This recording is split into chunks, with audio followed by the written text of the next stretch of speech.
We're going to start by creating a new file in Animate, and we're going to do character animation 1280 by 720. Frame rate is 30, and we're going to have the platform as an HTML5 canvas. Go ahead and click Create.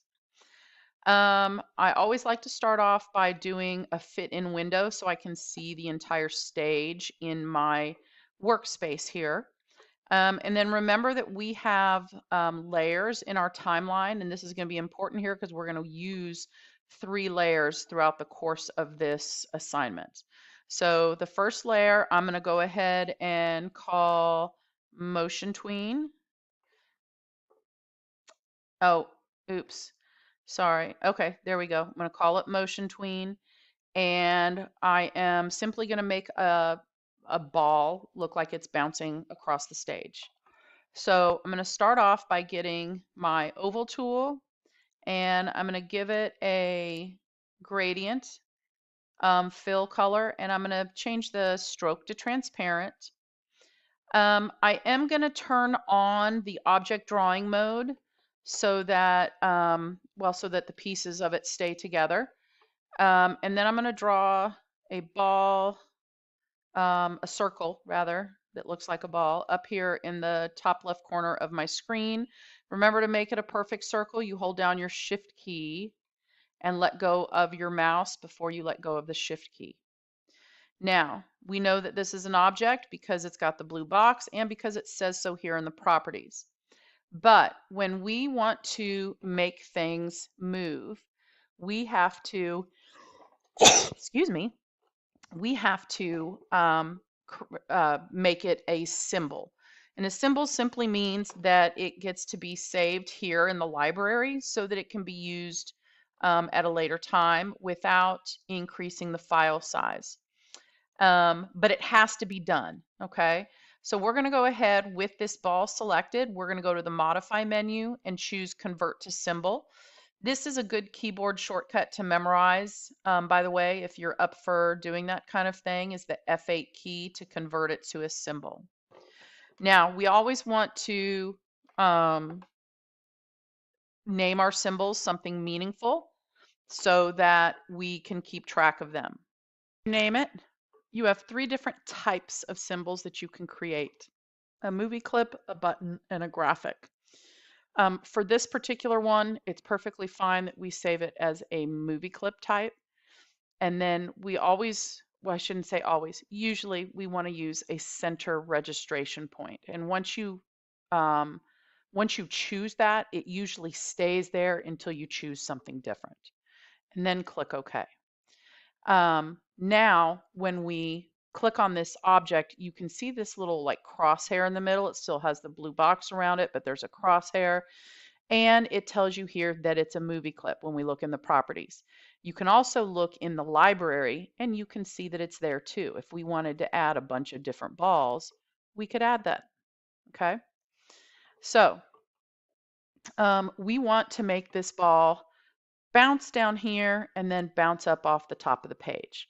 And if you think about it, if you were to drop a ball from wherever you were standing, it's going to fall at a faster rate than it's going to rise back up, correct? Yes. So when we apply this, we're going to want to do that too.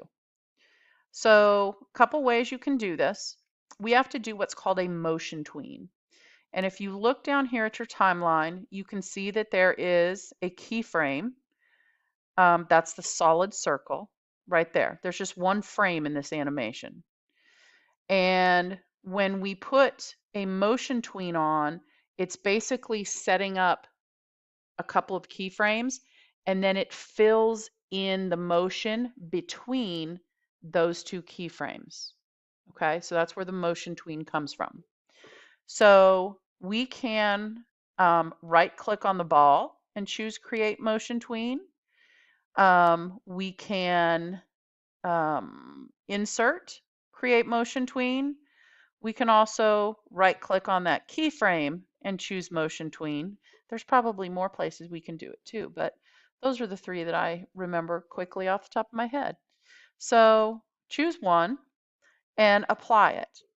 Once you do, you'll see that the background of these frames in your timeline changes color.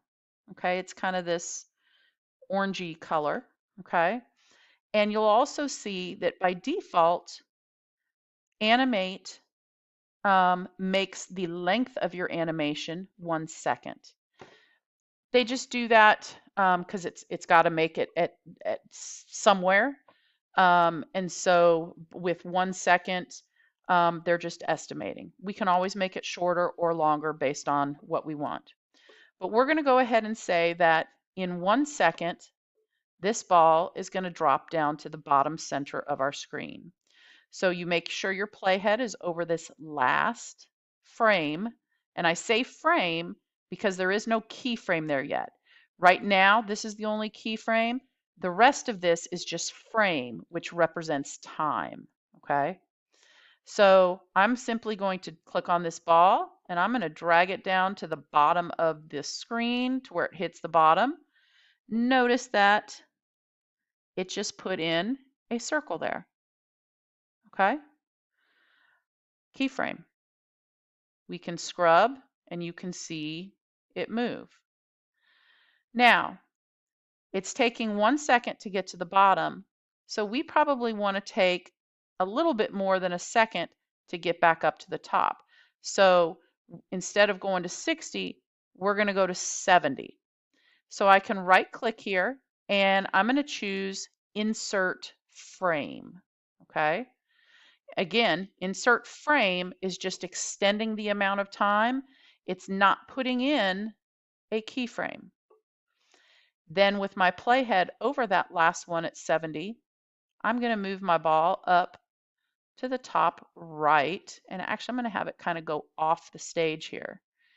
And so now it's down, and then it takes a little bit longer to go back up to the top. Okay?